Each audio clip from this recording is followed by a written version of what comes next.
गगन भरीची धारा परिपाणी एक वीरा तैसा या भूताकारा सर्वांगी तो।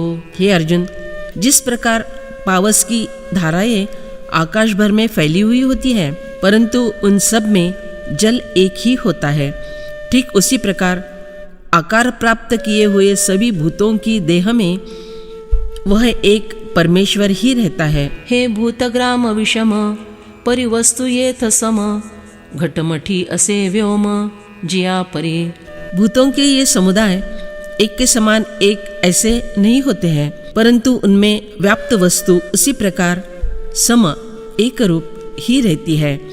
जिस प्रकार घट अथवा मठ चाहे भिन्न भिन्न आकार के क्यों न बने हो पर फिर भी उनमें आकाश एक ही समान रूप से रहता है। हा नासता भूता भासु एथ आत्मा अविनाशु जैसा केयूरादिकसु सोने याचा।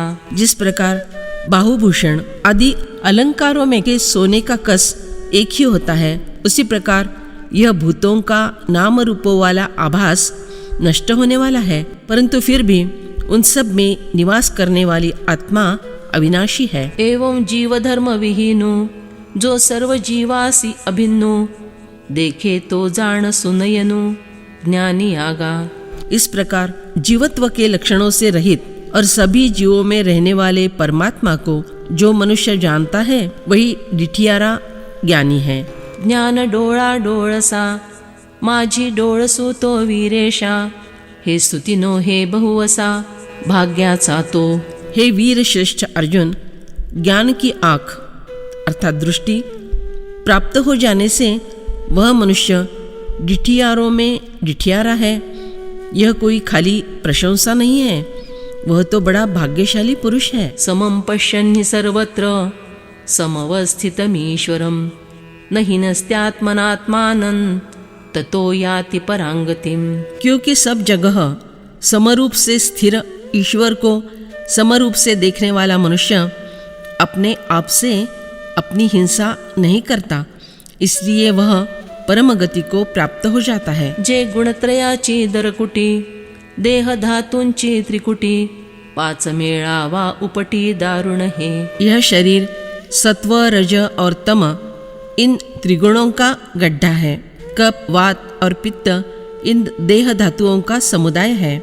यह पृथ्वी आप तेज वायु और आकाश इन पंचमहाभूतों का भयंकर दुःखदायक मेला है। हे उघडी पाचवे उळी हे पंचधा आंगी लागली जीव पंचानना सापडली हरिणी कुंटी। यह प्रत्यक्ष 5 डंकों वाला बड़ा बिच्छू है, इसने पांचों इंद्रियों को डस लिया है। यह जीव रूपी सिंह के पंजे में पकड़ी गई लंगड़ी हिरनी है। ऐसा असौनी ये शरीरी कोणी अनित्य बुद्धीची सुरी नित्य भावाच्या उदरी दाटी चिना। इस प्रकार के शरीर में रहकर भला कौन ऐसा जीव होगा जो अनित्य पदार्थों पर विश्वास करने वाली छुरी नित्य भाव के पेट में भोगता नहीं, अर्थात अनात्म पदार्थों का स्वीकार करके नित्य आत्मरूप होने वाले अपने आप का घात नहीं कर लेता। परी ये देही असता न ये आपण या सांघाता आणि शेखी तो पांडुसुता तेथ मिळे। इस देह में रहते हुए भी वह मनुष्य आत्मरूप से संबंध नहीं रखता, परंतु हे अर्जुन, अंत में अनेक जन्मों के बाद वह जीव वहाँ ब्रह्म रूप में मिल जाता है। जेथ योग ज्ञानाची प्रौढी ओलांडूनि जन्म कोडी न निगो यथा अभ्यासा बुडी देती योगी। योगी लोग अपनी योग ज्ञान की सामर्थ्य से करोड़ों जन्मों को पार करके जहाँ ब्रह्म स्वरूप में पहुँचने के बाद फिर वहाँ से आना न पड़े ऐसी योग्यता प्राप्त करने के लिए अभ्यास करने में निमग्न रहते हैं। जे आकाराचे पैल तीर जे नादाची पहिली मेर जे तुर्येचे माझी घर परब्रह्म। जो आकार का उस पार का तट है अर्थात निराकार है, जो नाद की आखिरी हद है, जो समाधि की चौथी अवस्था की तुर्यावस्था की कोठरी है, जो साक्षात परब्रह्म है। मोक्षास कटगती जेथ येती विश्रांती गंगादि अपांपती सरिता जेवी। जिस प्रकार गंगा आदि नदियाँ विश्राम करने समुद्र के पास आती है, उसी प्रकार मोक्ष सहित सब गतियाँ जहाँ ब्रह्म के पास विश्राम पा लेती है। ते सुख येणेची देहे पाये पाखाळणी लाहे, जो भूत वैषम्ये नोहे विषम बुद्धि।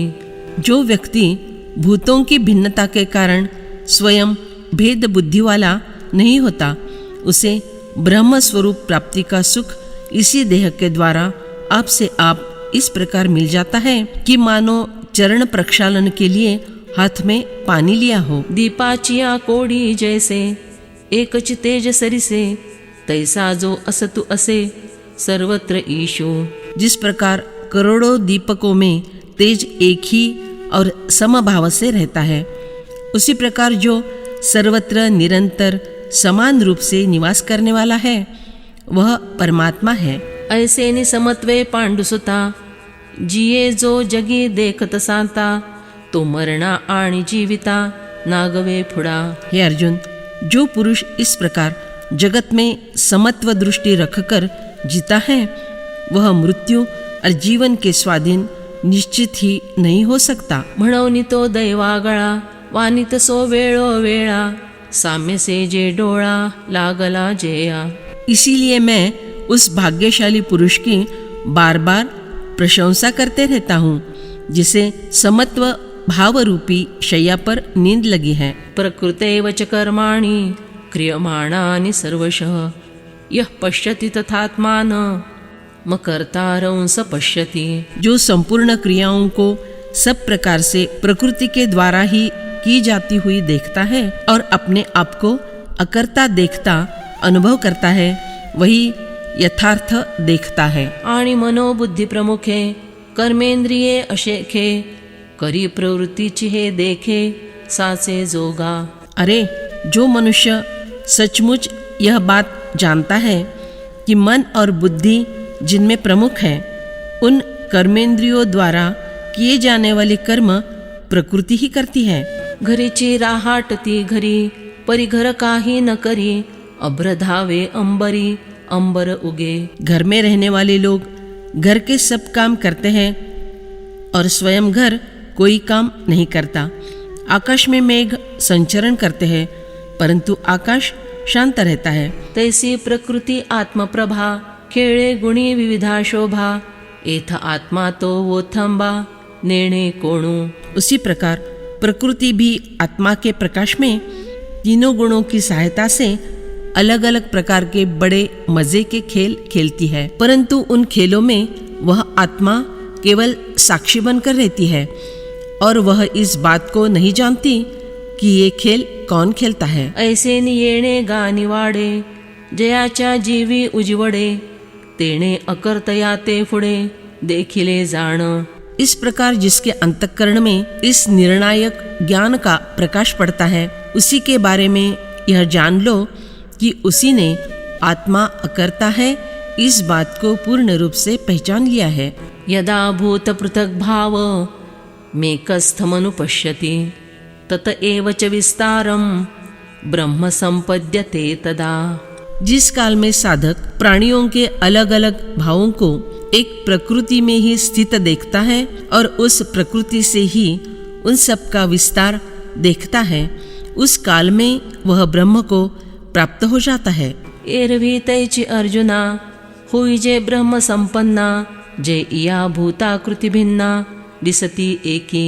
हे अर्जुन, सच बात तो यह है कि जब साधक को ये भिन्न भिन्न भूतों के आकार एक ही ब्रह्म में स्थित दिखाई देते हैं, उसी समय वह ब्रह्ममय हो जाता है। लहरिया जैसिया जळी, परमाणु कणिका स्थळी, रश्मी कर मंडळी सूर्या चापई। देखो, जिस प्रकार पानी में लहरें, पृथ्वी के सूक्ष्म धूलिकण, रविमंडल में रश्मियाँ, नाना देही अवयव, कामनी आगवे भाव, नाना विस्फुल्लिंग साव वन्ही एकी। शरीर में अवयव, मन में सारे भाव अथवा एक ही अग्नि में सारी चिंगारियां होती है। तैसे भूताकार एकाचे, एथ दृष्टिरिगे जैसाचे, ते ब्रह्म संपत्तीचे तारू लाभे। ठीक उसी प्रकार जब ज्ञान दृष्टि को यह प्रतीत होगा कि एक ही ब्रह्म वस्तु के ये सब भूताकार है, तब व्यक्ति को तारक ब्रह्म संपत्ति का लाभ होता है। मग जिये तियेकडे ब्रह्माची दृष्टि उघडे, किंबहुना ऐसे जोडे अपार सुख। फिर जहाँ तहाँ अर्थात सर्वत्र दृष्टि के सामने ब्रह्मरूप ही प्रकट होता है। बहुत क्या कहें, उसे इस प्रकार का अमर्याद सुख प्राप्त होता है। ये तुले नि तुझ पार्था प्रकृती पुरुष व्यवस्था, ठाये ठाओ प्रतीति पथा माझी झाली। हे अर्जुन, इस विवेचन के द्वारा तुम्हें प्रकृति और पुरुष का विचार ठीक वैसा ही अनुभव की कक्षा में आया होगा। अमृत जैसे चूड़ा का निधान देखिजे डोळा, ते तुले निपाडे जिव्हाळा मानावाहा। प्रकृति पुरुष विचार के संबंध में इतनी आत्मीयता रखनी चाहिए जितनी चुल्लू भर अमृत प्राप्त करने में होती है, अथवा जितनी आत्मीयता से गुप्त धन का संग्रह देखा जाता है। हागा जालिये प्रतीति घर बांधणे जे चित्ती, ते आता ना सुभद्रापती एयावरी। हे अर्जुन, अरे हाँ, प्राप्त किए हुए अनुभव का घर चित्त में बांधना यह अभी नहीं करना है, तो इसके बाद अर्थात अगले विवेचन के उपरांत। तरी एक दोनी ते बोल, बोली जती सखोल, परिदेई मनासी बोल मग ते घेई। तो पहले कुछ एक दो रहस्यमय बातें बतलाई जाएंगी, परंतु अब तुम्हारा मन मेरे पास गिरवी रख दो, फिर उसके बदले में अनुभव कर लेना। ऐसे देवे म्हणितले मग बोलो आदरिले, तेथ सर्वांगाचे केले कान ये रे। इस प्रकार देव ने अर्जुन को समझाया, फिर आगे की बातें कहना प्रारंभ किया। दूसरा जो अर्जुन, उसने सर्वांग के कान किए, अर्थात सभी इंद्रियों की वृत्तियां कान मिलाकर एकाग्र कर दी। अनादित्वात् निर्गुणत्वात् परमात्मा यमव्ययः, शरीरस्थोऽपि कौन्तेय न करोति न लिप्यते।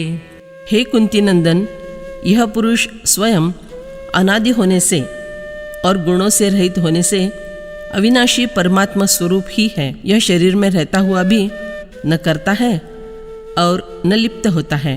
तरी परमात्मा म्हणिपे, तो ऐसा जान तू स्वरूपे, जळी जळे न लिंपे सूर्य जैसा। तो जिसे परमात्मा कहा जाता है उसे तुम इस प्रकार से पहचानो कि जिस प्रकार सूर्य का प्रतिबिंब पानी में पड़ने पर भी वह पानी से लिप्त नहीं होता। का जळे जळा आधी पाठी, सूर्य असेच किरेटी, माझी बिंबे तो दिठी आणि काचिये। क्योंकि हे अर्जुन, सूर्य तो पानी के होने से पहले भी था तथा पानी न रहने पर भी रहेगा। केवल बीच वाले समय में होने वाले पानी में वह प्रतिबिंबित होता है, परंतु वह अन्य लोगों की दृष्टि से। तैसा आत्मा देही मणिपे हे काही, साचे तरी तो नाही जेथीचा तेथ। उसी तरह देह में आत्मा ऐसा जो कहा जाता है वह बात सच नहीं है। आत्मा तो जहाँ की तहाँ है, अर्थात देह के होने से पहले आत्मा थी, देहपात होने पर भी वह रहेगी। देह धर्म से वह लिप्त नहीं होती। आरिसा मुख जैसे बिंबले नाव असे, देही वसणे तैसे आत्मतत्वा। दर्पण में दिखाई पड़ने वाले मुख का नाम प्रतिबिंब है। उसी प्रकार देह में आत्म तत्व का निवास करना प्रतिबिंब के समान है।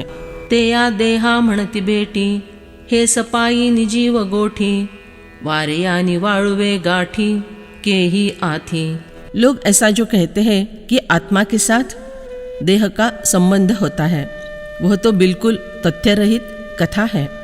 भला क्या कभी वायु और बालू की गांठ बांध सकते हैं? आगी पाणिया सरिसा, दोरा सुवावा कैसा, केवता सांधा आकाशा पाषाणी सी। अग्नि और पानी को एक साथ रखने के लिए क्या उनमें से धागा पिरोया जा सकता है? पाषाण से आकाश का जोड़ भला कैसे बैठाया जा सकता है?